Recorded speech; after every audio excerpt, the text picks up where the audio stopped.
Okey, Assalamualaikum guys. Buat apa je? Kali ni kami akan bawa korang tunjuk suasana masjid lah kali ni, sebab nak dekat 10 malam terakhir kan.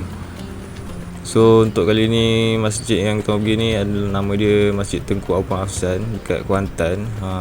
So siapa yang duduk Kuantan atau area IM tu tahulah. Okay, kalau korang tengok masjid ni memang luas lah. Dan kalau korang perasan ada macam kapet tu, tahu-tahulah siapa. Okay, korang boleh tengok lah sendiri macam mana bagi aku lawa lah masjid ni.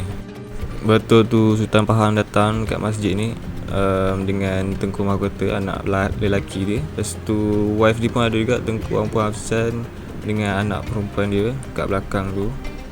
So korang boleh tengok lah, memang ada bodyguard, ada polis semua dengan white carpet.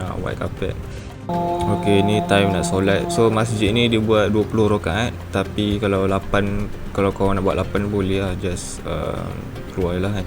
Masjid ni memang lawa lah, selesa pun selesa, sejuk. Dia jenis open macam ni lah. Kalau kat luar pun ada space juga kalau tak muat.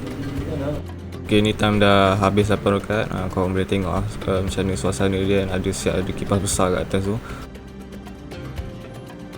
Okay, time ni Sultan dah nak keluar dah. Korang boleh lah nak salam-salaman kan. Dan biasanya sini kalau 8 rakaat habis dalam pukul 9.30. Kalau 20, 10 lebih macam 10 suku lah.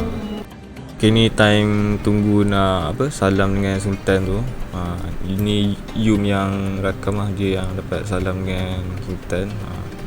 Korang boleh tengok lah, dia bersalaman dengan ni. Siap ada fotografer, ada bodyguard, mestilah ada bodyguard kan.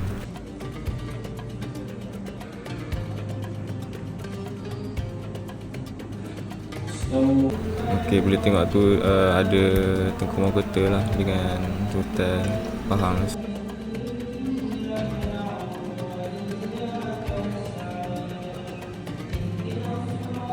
Biasanya kalau Sultan datang sini dekat masjid ni, dan tak silap di mana masjid dekat Kuantan lah yang dia datang kan, memang lepas habis solat tu dia akan bagi duit lah untuk budak-budak. Biasa untuk budak-budak je lah.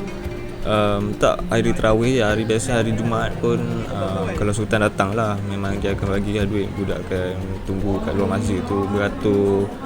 Dulu aku pernah jugalah beratur masa kecil, masa budak-budak dulu. Dapatlah RM1, RM2. Sekarang tak tahu berapa dia bagi. So siapa budak-budak yang nak datang masjid. Tapi sebab kita tak tahu kan bila Sultan nak datang, bila Sultan tak datang, dia ikut ni lah, ikut bila Sultan datang. Kalau tak datang tak dapat lah.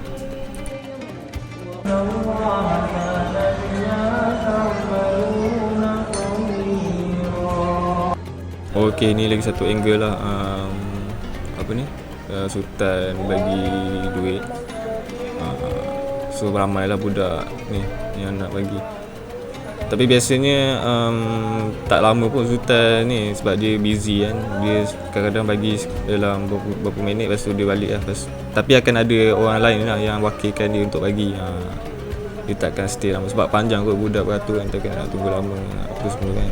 So bagi sikit, lepas tu akan ada wakil yang bagikan, dia pun balik.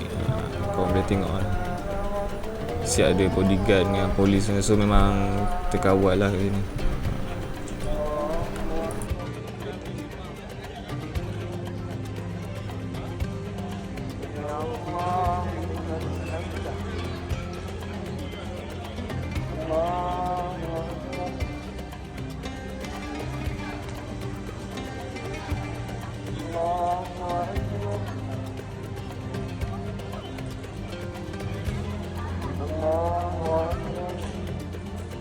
Okey, just in case kita orang tunjuk jugalah dia punya tempat wuduk dengan tandas dia. Tandas dia kat belakang tu. Dia ada kolam apa semua yang bersih lah. Luas pun luas. Tempat yang perempuan ni kita tak tengok lah. Dan masjid ni juga ada moreh lah lepas 8 rakaat dan 20 rakaat lah. Memang dia orang akan simpan kan. Dan berbuka pun ada, berbuka pun korang boleh berbuka kat sini. Dan untuk 10 malam terakhir biasa dia akan buat qiyamul lail lah. Time tu pun korang boleh stay tidur kat masjid dan dia akan sediakan sahur. Biasanya lah Jadi marilah kita ke masjid, lagi-lagi dekat 10 malam terakhir ni kan.